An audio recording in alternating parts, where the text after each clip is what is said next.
You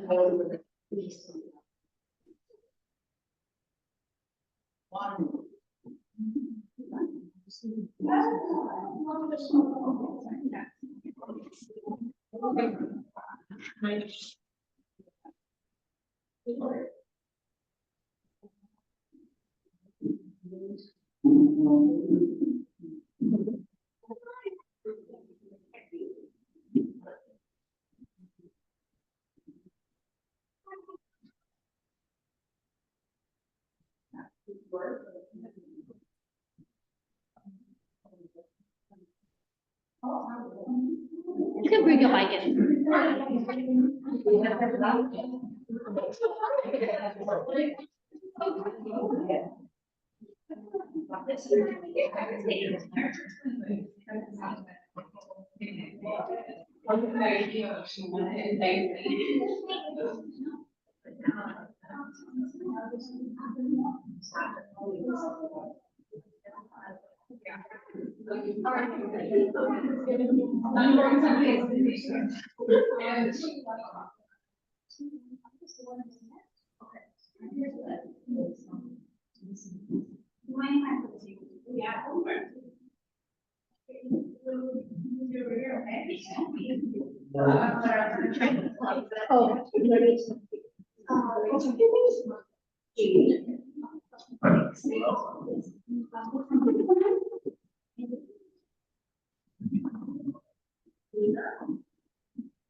Thank you for your help.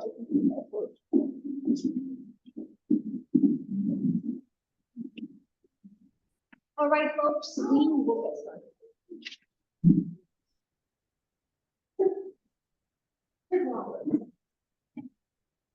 If you have not signed in with me, if you don't mind, before you leave, just come to my computer and I'll check you in real quick, but we'll get started with the meeting. How's everyone today? Good. Thank you for sharing your sunny evening with the parks. Can friends on Zoom hear us? I can hear you. Perfect, thank you. If there's any sound issues along the way, just let me know. Okay. All right, so.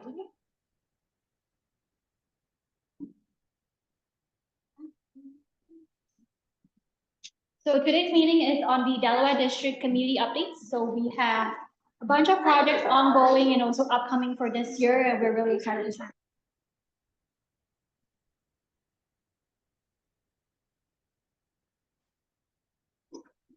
A recap on our mission and vision, and I do this for the sake of myself and also to spread awareness for the Conservancy's updated mission and vision. It's probably about 2 years old now, and every day, every staff meeting, we remind ourselves of this mission and vision to steward Buffalo's historic park and parkway system to benefit and welcome all. Just to put it out there, and we also established a vision, which we did not have before explicitly, to create an exceptional park network for all of Buffalo. This is the agenda for today's meeting. If anyone would like physical copies, there are some on the table here. If not, we will basically be going through everything that's here today. Any questions so far? In terms of staff, let me see how it matches. Okay.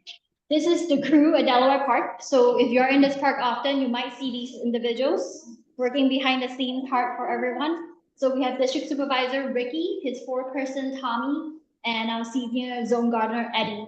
Eddie is one of the longest employees in the parks. You might have seen him with his cart and an American flag and a flamingo in the front. That's him. And we also have today Joanne Flores. Yep. We have myself, Z, and we have some park neighbors. Nathan, from the Buffalo Zoo across the street. Anyone else representing an organization here that you would like to share? Okay.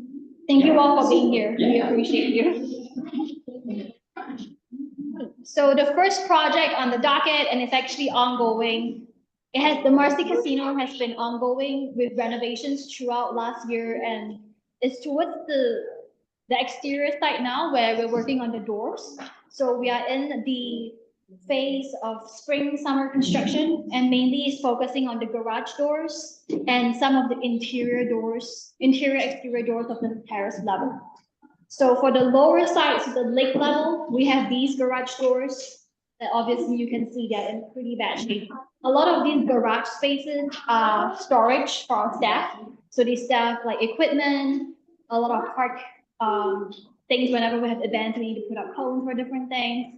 And it also stores the rowboats and the flamingos with the Buffalo Maritime Center. So it's not sitting there empty, it's for a significant purpose for the park use. So these are the doors that we're. And also there's on the terrace level, there is the main, so when you enter the terrace in Delaware Park, the main doors that you go in on both sides will also be repaired. The next project, which has been a long time coming, and we're super excited to say that this project is finally in the docket, equipment's ordered, it's happening. This fall. Is the Rose Garden playground? This is the one at Colvin and Amherst. Yep. So the project started in 2022 with a community engagement process. Were any of you present during that time? Yeah. So you've been with us throughout. Thank you. So it has been a long time coming, and there were a few different factors that caused the delay, but a lot of it would be attributed to a very robust planning process between Olmsted and the city. We wanted to make sure that it's a large investment, and we want to make sure that the money is spent in the best possible way for the community. So this here and all these plans are on the table there. This is the view of the existing playground. So like this items here are the existing. This is Colvin Avenue. And over here you will see the new playground, which is basically taking over the footprint of the existing playground and with the addition of pathways. This is the existing condition out there right now. These pathways do not exist. And in the new playground, additional pathways will be installed, and it will hopefully enhance access to the playground itself.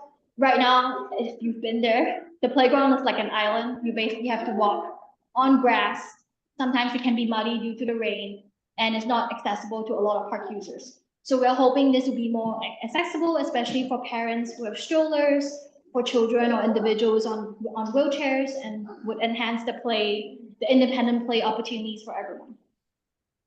So, and over here, just wanted to emphasize, during the construction, which would take place in the fall, you might see some tree protection fencing. That is not to take down any trees, it's just to protect the trees, and the fencing will come down after the construction. Right, so here's some renderings of the playground. So I'm going to orient myself. So the pathway is here, it's a Colvin. And there are swings, there's a 5 to 12 play area, a 2 to 5 play area, and also freestanding equipment for any children of all ages. So we'll zoom in a little bit. So this is the close-up of a different angle of the full playground. This is the freestanding play right here. And all of these are meant to be wheelchair accessible, which is why it's on the pour-in-place surface. And these brown things are wood chips.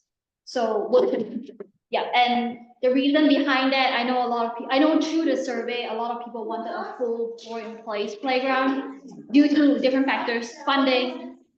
The city of Buffalo has a standard that we follow for playgrounds across the city. We've come to a compromise of a mixed surface. So this is the best at the moment, and we made it such that those equipment that is meant for wheelchair access and meant for like, hopefully a parent can have a stroller on it, is we fall in place. And the rest is meant for a fall safety zone. So let's say for over here, when a child goes down the slide, it's on a softer ground, which is the wood chips. This is the 5 to 12 play area. So it has larger and taller equipment. Any questions on the equipment? Yes, yes, you. Yeah, the first rendering, Yep. it showed some trees. This one? I'm assuming, the next slide, the next one, yeah. Are those trees that are bordering up there where you see the stars? Yep, those are trees. Yes, those are trees. Yeah. So, I'm delighted to see that because the problem I have with playgrounds, when it's blazing sun, nobody wants to play if there's no shade. Sure. Yeah. Actually, let me check. Because I know these are trees. Right, So I'm not sure what those are. I'm hoping they are. Yeah. As of right now, I have to check on that. But Okay, I'll let you know. thank you. Yes. And where's the seating for the parents? So there would be, I'm actually gonna come to that in a bit, but. So the budget is pretty tight for this project and we weren't able to include. Slide for a while. So this question, benches or picnic tables, we weren't able to include new benches or picnic tables as part of the project, but we understand to your point, it's important to have seating area. So as part of this project, bench pads will likely be poured. The benches will not be installed together with the project, but the Conservancy is looking for alternative resources. And that includes our commemorative gift program, which Joanne manages. And also we are trying to look at existing picnic benches that we have in our storage that we can refurbish for use at this new playground. But we're trying to be resourceful, I guess, knowing that. Nice at the road. Yeah, at the road where the parents can sit, and then there's a number of dinners. We have dinners there, and it's just really nice to see benches and people taking up the reason. Absolutely, and we understand that, so it will continue. Think of this project as a phase project. We want to make sure, we don't want to delay the equipment phase any longer. So we move forward with it with the idea that future benches and picnic tables are still top of mind for future phases whenever there's funding available. You had a question, Karima? I will ask you. Similar, okay. And you? Is there gonna be any sort of fencing around? So let's see. This here, can't reach, oh my God. This is the line over there, the E is the fencing that goes at the perimeter of this side of the playground. It doesn't go the entire stretch of the playground, but So that's like by the intersection, of that's more towards like. that's more Parkside towards and- Amherst, yeah. Amherst is that. So, and the idea is to prevent a child from running out of the playground and towards the road, and hopefully giving a parent enough time to be like, oh, my child is leaving the playground, I should get him or her. Does that make sense so far? Yes, and so this is set farther back from the like King of the Amherst intersection that it currently is. It's kind of in the same area. Yeah, so if you look at, this is the existing playground, this is the new playground. So The dot- it's even like closer. It's in the same, it's in the same vicinity, a new fence will be added around, around the top side. Yeah. And there are a few reasons as to why we couldn't really shift a lot of it. Reasons, like we didn't want to sacrifice any of the trees, so having to stick within that area was the limitation. Any other questions on the playground? Yes. Wasn't originally it was gonna be set further in, right? Or is that what changed? You know? I'm not too sure, but I believe the trees were a big factor in deciding the final placement. Yeah. And also with relation to the pathways and how the pathway will lead to, like, how do you construct a pathway and considering the, like, what's underneath the ground, I think that all played a factor into why they decided on the final location. Any other thoughts? All right, we can talk more about this if anyone wants at the end of the meeting with the close-up survey.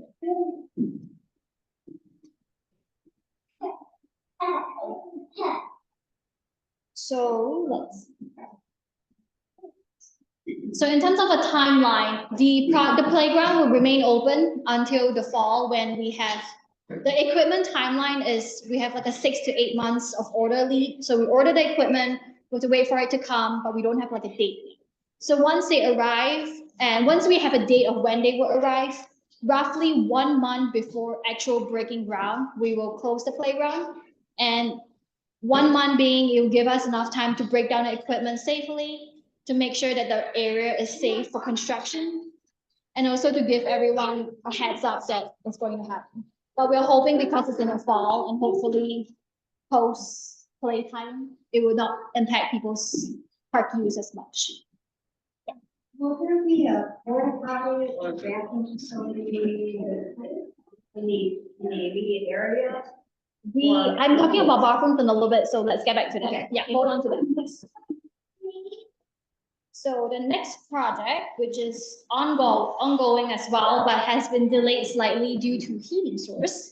So is the complete rehabilitation of the point of the metal shelter. So this shelter building is at the bottom of the ring road, the corner of ring road by where the 198 is at the corner. Does anyone need clarification on where that is? So that shelter building has funding to rehabilitate it to become fully ADA accessible and also hopefully to become a year-round bathroom facility. And in place, because it's closed right now, in place of it, there will be there has been 2 porta potties right beside it for park users, and 1 ADA accessible one and 1 regular. This is what the inside looks like in case anyone wants to see, which is why it needs dire rehabilitation. Okay.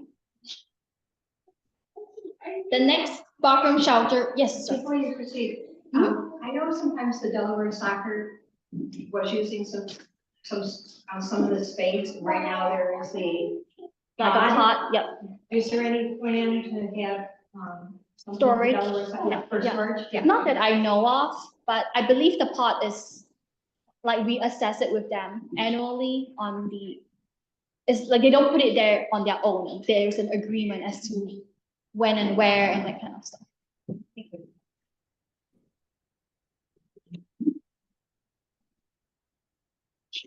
Next shelter, the Rumsey shelter. So the Rumsey shelter house is in Delaware Park on the lakeside by the Rumsey Road entrance.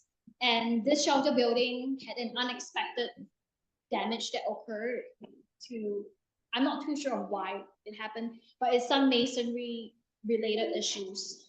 Like over here, you can see like things are a little collapsing or crooked a little bit. So Olmsted, we are looking into quotes to hopefully repair and restore the exterior of the building.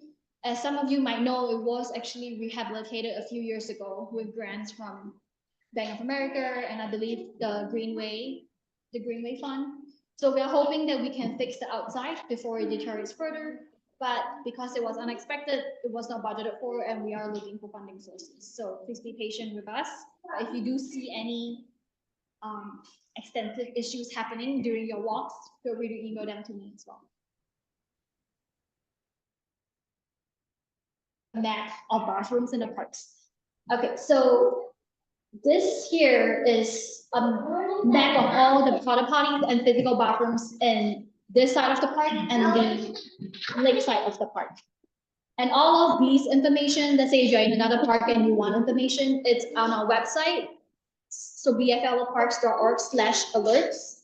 And you can just go to our website, it's the red bar at the top. So once you get here, basically you will see bathroom, which is either a shelter building or a porta potty, and all the icons represent the approximate location of where they are. In Delaware Park, this side, the only physical restroom right now is this building. And this building is open daily, Monday to Friday, because it's our main office, from 8 to 5. And if the golf shop is still open, you can still access it. On weekends, it's open depending on the golf pro shop hours. For the lakeside, there are 2 physical bathrooms. The Rumsey shelter is open 7 to 7 daily. And the terrace at Delaware Park, if they're open, you are allowed to ask to use the bathroom or just go in and use it. It's part of the contract where they have to let park users use the bathroom. Any questions on bathrooms? Very important. Eddie is our retired longtime employee. Alright, so Gate Circle, I don't have an update, any new updates from this. This was from past meeting. It's a city-led project and the main goal is to enhance traffic calming and pedestrian safety around that circle. So if you go, and also to restore the ornamental lights with the Arts Commission. And it's still in the design phase for the, and also I think there's a cultural landscape report in the works with the city. Basically, if you've been there, especially if you bike or walk a lot in this area, you would see new stripes for pedestrian safety around the circle itself. All right, for pickleball, is anyone from the pickleball group here? You like pickleball? Okay, so pickleball has been in our radar for a few years now, and we are definitely aware of the desire to have pickleball in the parks. It's challenging because the only location that BOPC and the city is an approval of right now is the ones by the 198 courts. And there's no funding for a new amenity to be put in. So if anything, it will likely be assessed as a park amenity in an upcoming 5-year plan project, where it will be included in the survey and also park user data collection on asking park users how they feel about pickleball, so that we can rate the priority in whether residents would like us to allocate resources and find funding for pickleball. Does that make sense? So the 5-year plan process, I can tell everyone a little bit. It's basically a process where BOPC goes through probably about a year-long planning process where we ask park users like yourself throughout the park system what you want to see as project updates in your park for the next 5 years. And based on that 5-year plan, we go out and find funding. And of course, we don't, due to limited humans to fulfill different projects, like limited capacity, limited resources, we can't accomplish every project, which is why we need to find out priorities. So when we find out the priorities for each park district, we put it in a report, and the report is not done by Olmsted ourselves. We do it with the community, where you will help us decide on which projects are priority in your park district. So you can expect that to come in the next year, the year after, where we will send out surveys, we'll have meetings like that. That is more focused on the future planning for priority projects in the parks. And pickleball will be one of them. Yes. Are those back tennis courts open, like if you wanted to go play? By the 198, yeah, but they're not in a very good condition, I would say. Yeah, no, I never did that one. Yeah. So usually tennis courts, you would, unless they, I mean, you can go in when it's empty, but you would reserve a spot with the city to make sure that you can guarantee your, because otherwise if someone has a permit, they can override your play there. Yeah. Yes. So my understanding is you're saying there's you have to, something like this would be a 5-year plan. But if this has been on the agenda for 2 years, why didn't it, I mean, now we're 5 years, now it's 7 years. So that's because we are still in our current 5-year plan. So our current 5-year plan is 2020 to 2024. And we have yet to begin the planning process for the next 5-year plan. Okay, so it's not a rolling 5 years. No, it's not a rolling 5 years, yeah. Okay, And with the current 5-year plan, when COVID happened, as you can imagine, sure. everything kind of like slowed down. So like a lot of projects were on halt. A lot of funding sources were reallocated elsewhere. There were many different reasons as to why projects slowed down. Supply chain, like we had to wait much longer for different things. So, and which is why the current 5-year plan is still ongoing, extended for another 1 to 2 years, because we have not been able to fulfill a lot of these projects that are still in the current 5-year plan. Like the Point of the Meadow shelter is one of them. The playgrounds in Delaware and Cass have been in planning since 2022. They were part of that part of the plan. It's all pushed back a little bit. Yes. Yes, go ahead. Hi, I don't know if you're talking to me. I was wondering if it was at all a consideration to put pickleball lines at the Bass General Courts so that, you know, if you had temporary nets, people and they were available, people could play pickleball there. So the Bass General Courts are right now not an option for pickleball. Even if Like- it's temporary nets? I guess I am not too sure about the process for that. So I think we would have to dive deeper into the operational impact for what temporary nets entail in terms of maintenance or how much the nets cost. And also how would the booking system go forward with a Well, in pickleball? terms of the cost, I mean, what I'm suggesting is I have a group of people who are pickleball enthusiasts that could do the lines. And they would be bringing their own nets, not expecting the park to provide them. Yeah, I mean, there is, as much as that sounds, thank you for offering that. I guess there is a process to follow since these are city parks. So for Mhm. example, all of the, like the tennis courts, the athletic fields, the booking of these athletic amenities are through the city of Buffalo. We don't handle the booking of these areas. Like we get updates from the city on like, okay, you have 10 tennis courts being booked this weekend, for example, but we don't handle the booking side of things. So it's not just us that is a stakeholder in the process. We maintain the courts and we put up the nets. We make sure the court is ready for whoever has signed up for the permit and all that. But in terms of, there is another stakeholder, which is the city of Buffalo, which is why it has to be, like all parties have to be in agreement. And also we have to take into account the use of the general bass courts right now, which is heavily used by a lot of schools, and how that will impact if pickleball players also want to use the courts.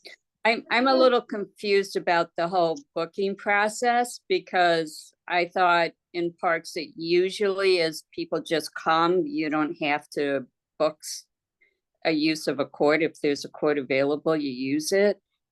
So I've Yep. never booked a court, so I'm kind of confused by that. Sure. So I think like someone else was saying just now, basically, if you don't book a court and you go to a park and it's free, you can absolutely use it. But if someone who booked it and have a permit, they can override you and you have to leave the court Okay. because they, Right, right. yeah. Mhm. Yes. I'm just curious what courts. General bass courts, which is on that side of the meadow towards that, yeah. Close to, yep, over by there, yep.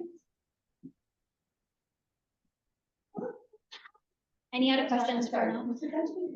Sorry? What was the question? If they're talking about the tennis courts that are over across the middle of the.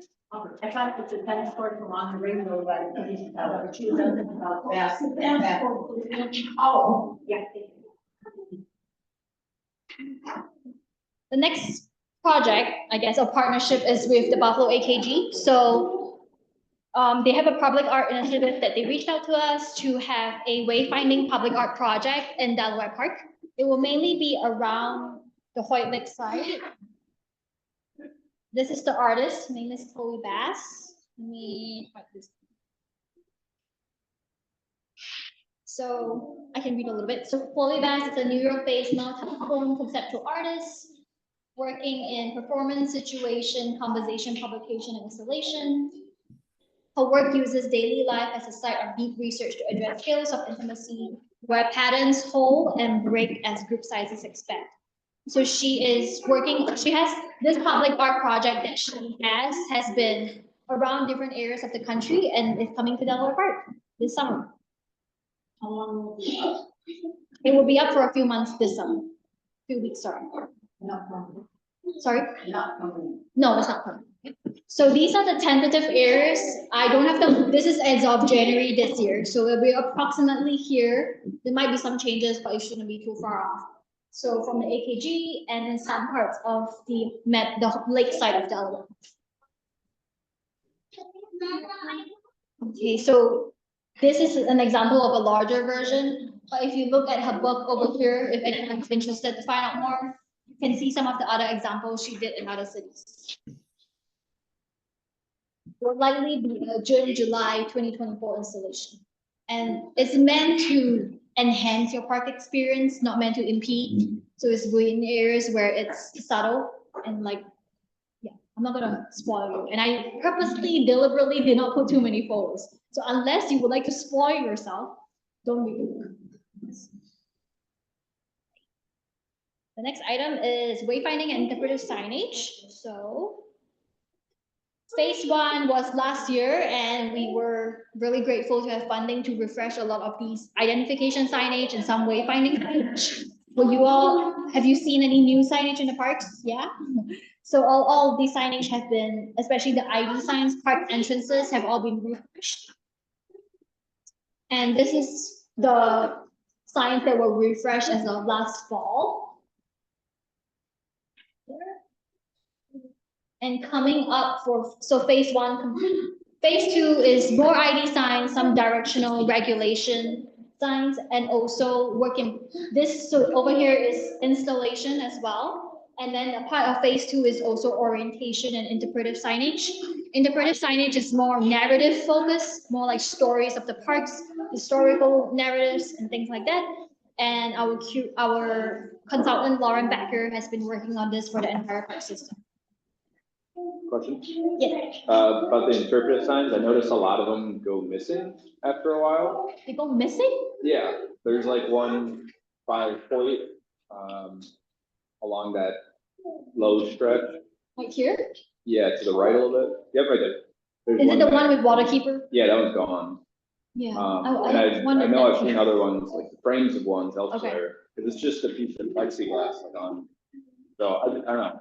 Okay, Would be smart to kind of figure out more permanent. sure. So these signs that as part of this project are permanent signs, which is why it's taking a longer time because it out and also work with the city on a citywide system, a system-wide wayfinding signage manual. And the manual is meant to standardize park signage across the entire city of Buffalo. Olmsted parks, city parks, and also in line with like the shoreline trail sign, hopefully make it more of a seamless experience for park users. So let's see. So this here was yet last year, and this is the new sign for this year. And you can see the orange and the purple ones are the ones that will be installed late of 2020. So there are a few interpretive ones, and the orange signs are. So if you see like a tree sign together, it means it's one of those huge tree art signs, which is like a sign that is like a triangle, basically. And then the red signs are regulation signs, which my favorite sign because his park rules, like do not leave your dog poop on the floor. There's something like this. So more regulation signs throughout the park, which I enjoy. Any questions? This is signs in this side of the park.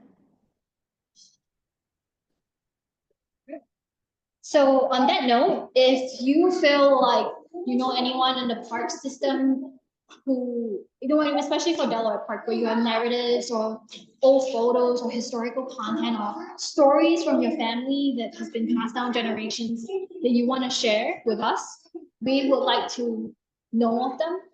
And it doesn't mean that we will put your grandma's story in the sign. It's more of putting these stories together and finding out a common theme or a message that we can share with park users on future generations and so on. Does that make sense? So do not hesitate. If you have any ideas or any things that you find like an old photo in your house or anything, feel free to reach out. And I believe, Jim, you are involved in the planning of this. Yep. So Jim is a volunteer historian with us for a long time, and we really appreciate your support. Any questions on signage? Yes. I just have that presentation you held at Birchfield a couple weeks ago with Hugh Howard. Oh, yes. I mean, I'd be curious to see if you would be interested in writing some narrative for the science. Interesting. Yeah, I will reach out to the Lipsy Center to see if they can connect and maybe find out something. Thank you. He's definitely involved in some way. Any other questions? Hey. This, I don't need to remind everyone, but I do feel like if you see anything, call 911, call 311. It helps when there's more records in their database that, oh, many people complain about this thing in this area. More police presence, and hopefully will help us enhance safety and security networks. For programming partners, and just some of the many. We are like Audio One Society, they're having a lot of birding tours in the parks, especially at Rumsey and Cass Park. So if you want to experience some professional birding experience with their naturalists, definitely go to a tour. I never knew there were so many owls in Rumsey. So, yes. And Western New York Prism, we're working with them a lot invasive species stuff. Services thing, more like professional development. Grassroots Gardens, working with the community gardeners to grow seeds and plants in the greenhouse at MLK Park to hopefully get them an earlier head start for their community gardens in the city. I'll on to Joanne, share a little bit about commemorative benches.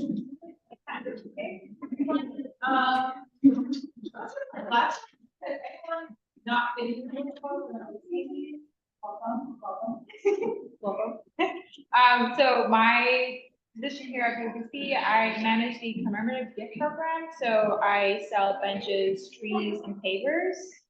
So you can honor those gifts through a tree or a bench. And it could be for an occasion like someone's birthday or in memory of someone. So it's a lovely way to like take a piece of the park and make it yours. And these gifts are tax deductible. So we will actually have 5 benches, 6 benches, 5 benches, thank you. 5 benches at Delaware. So mainly they're around the Rose Garden. We have one at Rumsey Woods and one essentially like across, like towards Delaware Ave, will be brand new benches. And then over the summertime, there's a volunteer. So maybe you'll see like red tape on the bench for a day. Don't sit on that because the stain will stain your pants. But that's just essentially to prolong the wood's life. But if you guys want to volunteer or get to know a little bit more about the commemorative program, definitely reach out to me. But it's a great way to commemorate someone that you really love, to be honest. And they're tax deductible, so that's like really good for tax. So if you're interested in knowing about the commemorative program, join your gal, in the contact, or you can also and she has this part of it. Not very good, so but it makes me have to do it. Thank you. So this, we had some updates from the past meeting, so I'm going to share. And I will preface first that I am not a pro. I know the individuals here who are much better and knowledgeable than me. So feel free and me, feel free to chime in. Okay, so it may have a non-native in ecosystem, and basically why we are doing this is because they could cause an economic and environmental harm to our operating costs. Economic, environmental, or human health harm. And they can involve an insect or a. So the goal of our invasive species management program is to identify manageable and tackle areas, tackle the easy wins, and also the long-term projects, reclaim some riparian areas, and also prevent future deforestation. In Delaware Park, we have all of them. There are many. So some of these might be surprising. I found some of them really surprising. I did not know that some of these invasive, but I remember I've seen it in people buy for environmental purposes. So it's good to know, and doesn't mean that there isn't something wrong. It means the more education we have, the better. And in terms of highest priority removals for our park right now, again, keeping in mind the goals, these are the 4 areas. sorry. And Delaware Park, we have a few target invasive species, which is the picture, and my colleague Claudia and Christy have also identified an invasive management zone that they are working with some very dedicated volunteers, Nathan and many others, to help with observation, management, and also monitoring to make sure to kind of like monitor their progress. So there's basically 3 areas of this. There's monitoring, there's management as a big parent, and there's 2 forms of management, monitoring and removal. So if you want to support the invasive species management program, there are volunteer projects every month. First Saturday is in Delaware, second Saturday at Cass, and the third Saturday at Home. You can see here, this is before when there's a bunch of buckthorn, and when they remove the buckthorn, you can actually see the weight, make it these fragrance, and this allows us to find more native species and create a healthier ecosystem overall. Some of the non-riparian interventions would be at Delaware Park and Douglas Garden, and also announcing the circle with planting tracks for the dogs to walk, and also with the child land and fly at South Park.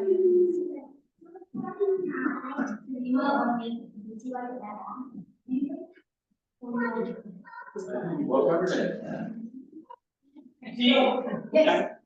On the volunteers you've done today, I wanted to maybe you send them out and you send out a thing and say like Delaware Park, that's a pretty expensive place. I was wondering for 3 hours and not find you guys. So you send out something that says specifically where you're going to So it be. would be, get one is usually rules, I'll follow up with everyone, usually they meet at the same place every month.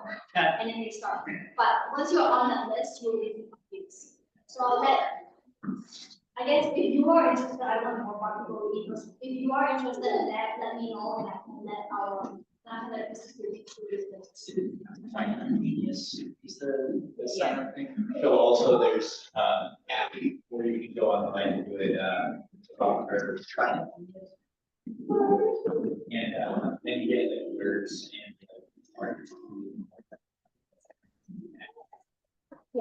So I'll send out that link as well after this. Thank you. Yes. Does anyone know what, it looks like an invasive, it looks like a buttercup, but it's been taking over the 30 parts of the park into agriculture. Yes, didn't show up on the radar there. It did. It is, and also like Siberian Philia.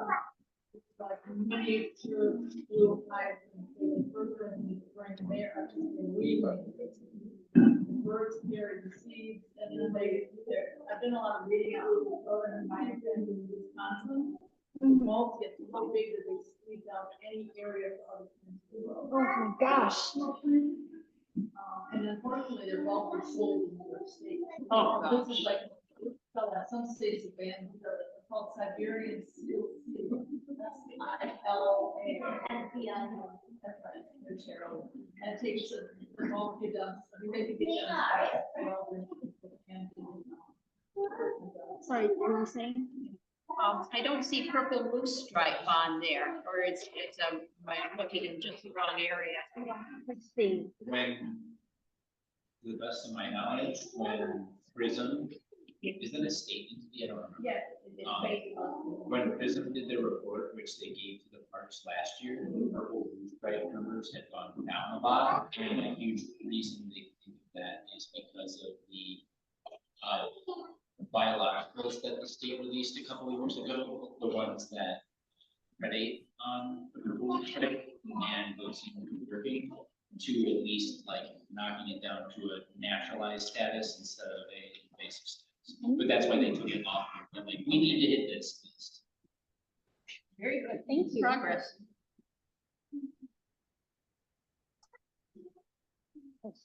So this is Christy. As you can tell, she's wearing a dress that has plants. She's amazing. So 2 weeks, all the ISAT meetings, which is a monthly meeting with individuals who are passionate and engaged in invasive species management.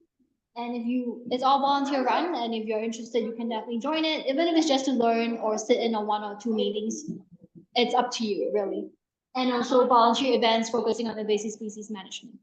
In June, we are having an invasive species month, and that month we will have a workshop where we'll be, in order to raise awareness and education for invasive species, we are partnering with the Tool Library on a forage ink workshop where we will using buckthorn berries to create ink and create art. So if you're interested, you can come to that too. And then in July with Eastside Garden Walk, we're having a paper making activity at MLK Park, also using an invasive species. And let's see. And in June, it's not in Delaware Park, but if you're interested, we are having goats in Casanova Park. The goats are coming, and they are going to help with eating invasive species along the Cass Creek shoreline. And apparently they eat everything. So it's gonna be amazing. What? Do they eat lizards down there? They eat everything. Yeah, like we're just gonna like put them in an area. Now they stuck to the ground. So we will have security for 2 weeks. They'll be there for about 2 weeks at the Cass Park in an area. And there will be security, which is, I think is hilarious, but I guess it's needed. So overnight security for 2 weeks at Casanova Park to make sure that the goats are safe and that they're doing what they're supposed to be doing, hopefully to clean up the shoreline. Yeah. Is that it? Yes. So question. The rose garden is not in condition that it could be in, particularly the southern most of the water system doesn't work, and every time I ask them here, they say it's on the list. It's on what? It's on the list. Okay, It's still not there. sure. And I can't fight with you on that, but the rose garden is, right now, restoration for the rose garden is on pause. Resources and capacity. It takes a lot of work and time and people to work on the restoration work, and we are unable to fulfill that at the moment. At the moment, we do not have any additional funding to proceed, which is why it's on pause. And this year is tough. It's a challenging year overall for all parks in general across the city, not just Olmsted. But we are prioritizing park areas to making sure that at the very minimum that we make sure all the grass is mowed, all the parks are safe. So like at the minimum level, make sure those areas are ready for park use, and restoration projects right now have to be on pause until we get more resources to support us with that. Why are we not fundraising? That can be discussed. So on that end, the rose garden is not, yeah, so there is not additional resources being allocated for it right now. I know it's not the best thing you want to hear right now, but it's not, we won't forget about it. It's a very prominent part of the park system. Like weddings happen there all the time. So we understand the importance, but at this moment, it's just not a priority as compared to every other thing that's going on in the park system. Are you aware of what is on pause? Like, is it more like new roses, or is it like, what is? I think it's so we had a restoration plan so like a lot of a restoration plan looking at the original layout of the rose garden. So that restoration plan is on pause. The minimum maintenance of the rose garden is still ongoing, but in order the restoration work, I think this was brought up maybe 2 meetings ago. But as for the details, I don't know exactly. Sorry. But if anyone wants to talk about it further, I'm happy to reach out to my colleagues who have more information, and we can chat with you offline. Yes. Do you know when the water fountain will be turned on the Ring Road this year? The water is turned on. I just don't know if the fountain is.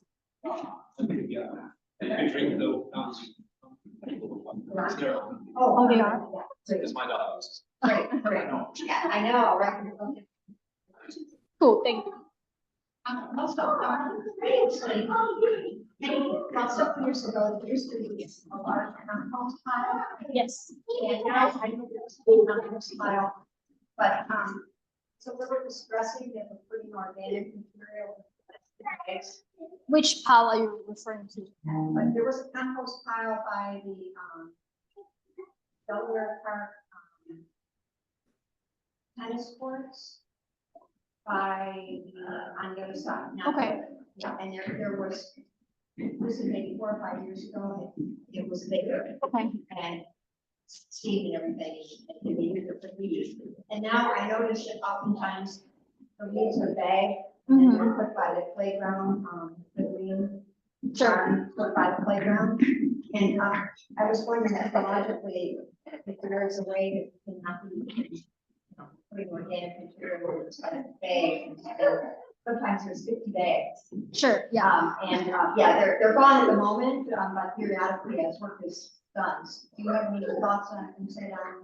I don't know about the process for that, but I can look into it.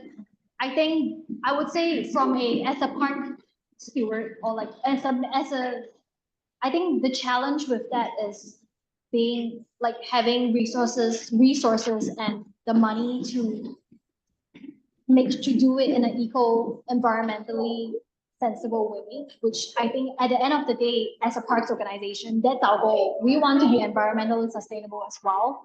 Composting is often, it's like the best possible scenario, right? But a lot of times it takes more resources as well. So making sure that we can fulfill that is also a factor that we have to take into account. And earlier on your slide, you showed the team of people. Are there only 3 paid people that you showed? No, those are the people that you see often. There's a few more full-time year-rounds. It's probably about 5 full-time year-round, but in terms of seasonals, so they work all year. In terms of seasonals during the summer, we add on much more seasonal employees to help out throughout the park system. So the season it's just starting. So you might see more employees coming out. We are still in the process of orientation and hiring for the seasonal workforce. So it's taking a few weeks during that process. And lastly, is there a planting, Tree planting. or plant? Trees are planted in a, how should I put it? We don't plant trees all in one go. Like we probably have done it in the past. What we've learned is a lot of times when we plant it in such a large quantity, a lot of them die and don't survive because we don't have the humans or the watering capacity to water them. And it's just one of those hard lessons that we learn over time, where to not plant too much, because if you think about it, our watering team, so our guys and our employees who go out to water, we don't have an irrigation system in the parks. So what they have to do is literally bring a huge watering thing at the back of their truck or their cart, and they water wherever they need to water, and they come back to the water source and fill it up again and go back to water. It takes a long time. And if we plant, so that's a challenge with planting trees without being thoughtful, which is why when it comes to commemorative tree plantings or even basically tree planting of any kind, we try to think of it as how do we maintain these trees in the next few years? How do we make sure that we plant them in clusters so that our employees can fill the tank, water them all in one go, and don't have to go to 10 different places because it's just not possible. Because you're losing so many trees, so there's even more dead along Nottingham this year. And yeah, a lot of these trees due to the ash tree issue that killed many ash trees in the park system. So but we don't want to overplant and not be able to keep them. We want to, and trees are expensive. Joanne can tell you a whole breakdown on how much one tree will cost. Yes, they're expensive to purchase, to plant, and to maintain. And we have to make sure that the first 3 years of their lives is well taken care of, and we can give each of them the full attention. So a lot of times the commemorative tree program, although there is investment from park users and from neighbors, is so helpful for us because it helps give us a head start with planting the tree. Like it's guaranteed that you're helping the tree get replanted in the park. And also we are committed to maintaining that tree in perpetuity with a one-time investment. So Karima first. with Nope, that so- though, I will say just where that Colvin dead ends by the zoo is where they just literally like last week just finished planting a bubble of trees. So they are doing it, but I know that's one spot. I don't know if they hit the other side of Delaware, but in Delaware where they have put probably 30+ trees. And a lot of times volunteer tree planting events are the ones that do not, we've realized have higher. Yeah, I don't want to say that word, but you know what I mean. Yeah, it's just harder to survive. And it's no fault to them. Everyone wants to help and it's a very meaningful activity. But planting trees are hard. That's you had a question? Just this idea of evolving the tree dedication program into a tree adoption program. Can you then- share a little bit more? Sorry. Well, just so you have like, rather than just financial buy-in, you have or personal buy-in to the dedicator, and they can kind of learn how to take care of it, be kind of there to water, if it's near their house. Yeah. But I would imagine new trees take quite a bit of water, so Yeah. it'd be tough to like. Yes, and usually they have like a tree bag that you fill Yeah. the water, yeah. But thank you. Note it down. It's in the Zoom. Okay. Any other questions? Did you have your own first? Yes, we have a forestry team of 3 people. And they maintain all the trees in the park system. Of course, we work really closely with the city of Buffalo's forestry crew. And yeah, so there's a close partnership there. Who is the city forester? I think his name is Ross. Ross? First? I don't know his last name. That's something. Ross. Yes. But they do a good job and they have so much more trees throughout the city. Yes, Karima. I wondered if there's any numbers available on the amount, the number of trees that are planted through the commemorative program or other programs, and also the numbers of trees that we lose. Mhm. That's just like what he was just saying all along Nottingham, just one dead tree after another, and they come, and they're spread on the street, so I would think it would be easier to water them. But all along the expressway, you could see stumps. And they're not replanted, and, you know, I certainly understand the issue with watering and how labor intensive it is. And, I love the idea of actually adopting trees, because that's something similar to what we're doing with the invasive species group, where we've been asked to adopt a particular part of the park and monitor what's going on there, and then you can get the name and everything, so that'd be cool. So, you know, we really have a personal connection. to Sure. it. You know, that one's more responsible, but I just wonder if there's numbers available. Yeah. I don't have the numbers, but we can find it out. Like we have a tree. Yeah. Do you remember the name of the? Tree keeper, tree finder. Tree keeper or tree finder, every land tree in the entire city, park system is in. Tree keeper. I think it's tree keeper. So it's only in the parkway, so like, I don't know if it's not on the other side of the sidewalk or in the parkway or anything like that. But every single tree in the entire park system in the entire city is on. So you can walk up to that tree and click it and it'll geo try and get you, and it'll be like, it's this tree. You can access it online You can though. access it online, but if you wanna like be right next to the tree you're looking at, it's very cool. But there are numbers that tell you like, this one was dead, and like, there's a red X here, which means that we removed it last year, or there's a green circle here, which means that it's slated for maintenance or something else. It's like very in-depth, like down to the tree. And Mike Sawyer, the Olmsted forester, is very good at keeping up on it. And you might be seeing more stumps in Delaware in the past week because we just had a huge project in Delaware Park. Where every year, a whole team of over 60 to 80 arborists, professional arborists, come to the parks and donate their time and their equipment to us. Last year was Cass Park, I believe. This year is Delaware Park. So they help with removal of hazardous trees, dead trees.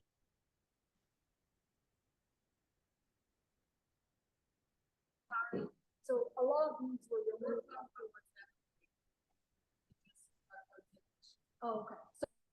So been removed just in the past 2 weeks. So if you see stumps, probably it could be because of that, but the forestry team was. And of course, prioritizing the ones with safety hazards first, or the safety potential walkways, playgrounds, is definitely the priority. Sometimes one is in the way.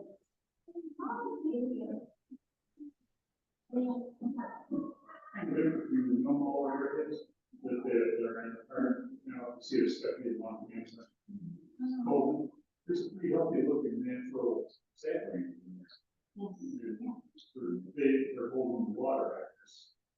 They, into the paddle.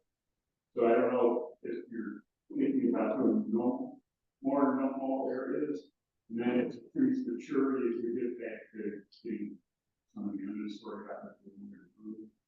I think It seems like nature is coming in and doing the job. You get a little further. yeah, so those Olmsted natural areas, and you can tell it's a natural area because it's huge. Usually they're in a huge area, and I mean, they're beautiful, right? And sometimes there's a little path in there you can walk in. A lot of these have invasive species and they have native plants. So, like, it's part of the invasive species management plan, and also we have a flora committee here at Olmsted with staff members, where we use using those areas and also the invasive species plan to manage how we can basically create a healthier ecosystem for the park system in general. And to be smart and maintain so that we do more with less. Like this year, we're transitioning more to native perennials instead of having as many annuals in the parks. And it's a move towards that. And we're hoping to continue in the direction over the next few years. Any other questions?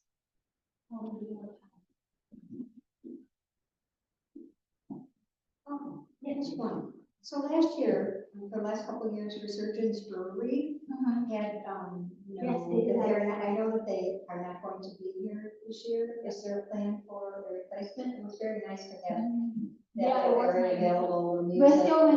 we're still in talks on whether we are getting another concessionaire. So not too sure yet, because if we do have to do an RP and all that, and it takes, if you believe it or not, it takes a lot to do that. So we are weighing priorities right now on whether that is something that we should allocate resources. Would the picnic table still be out there? Sorry, 1 second. Say that again? The liquor license will expire within a year. Yeah, so we don't have the legal license came with Resurgence. Oh. So we do not have. Okay. What were you saying? I was just asking, will you still put out the picnic tables and like the hand gym and like the? I'm not too music? sure. So those Okay. are all by Resurgence. Oh, okay, I didn't know who supplied those. So those are all by them. So it's an RFP.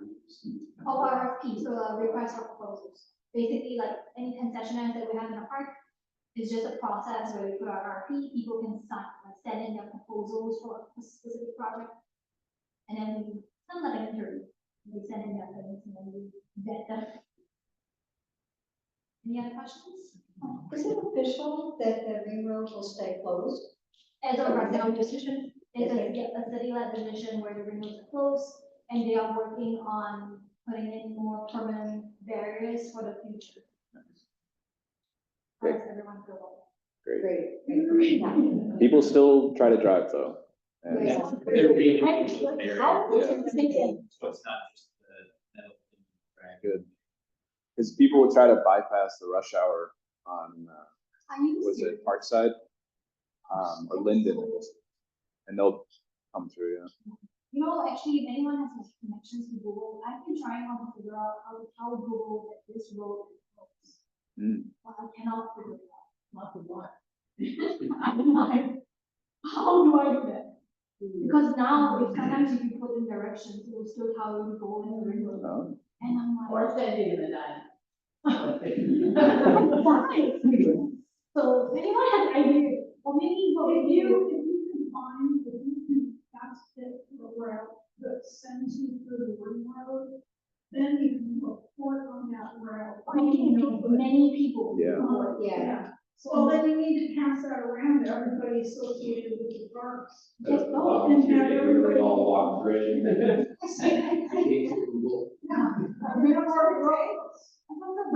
You know, sometimes like there's arts festival or something, and they are able to post the road on Google.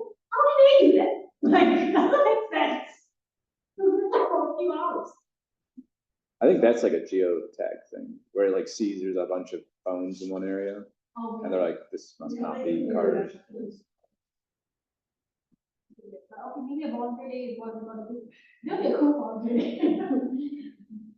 Down at Gate Circle, there are still people who try and walk across the circle. Yeah. Pedestrian.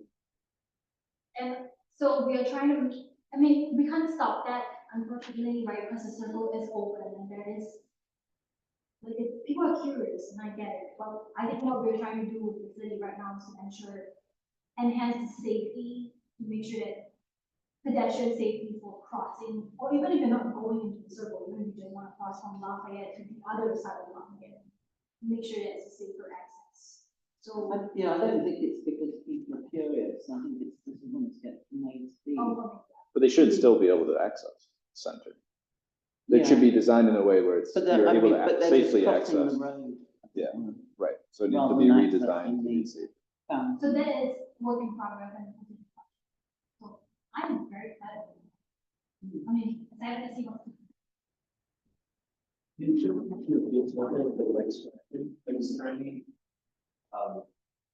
The other places that you want to move there, people are supposed to be driving. So that one, we'll see what the city comes up next, but I believe they're doing some kind of study to, implement. So last I heard, that's like, go like Buffalo is really involved.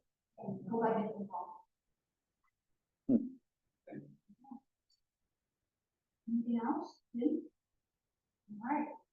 I think that's it. Some, so that we can get, we have either a stuff lunch and. Anything, all right, if anyone has questions on these or anything in the sites, Joanna will be here. Thank you so much. Okay.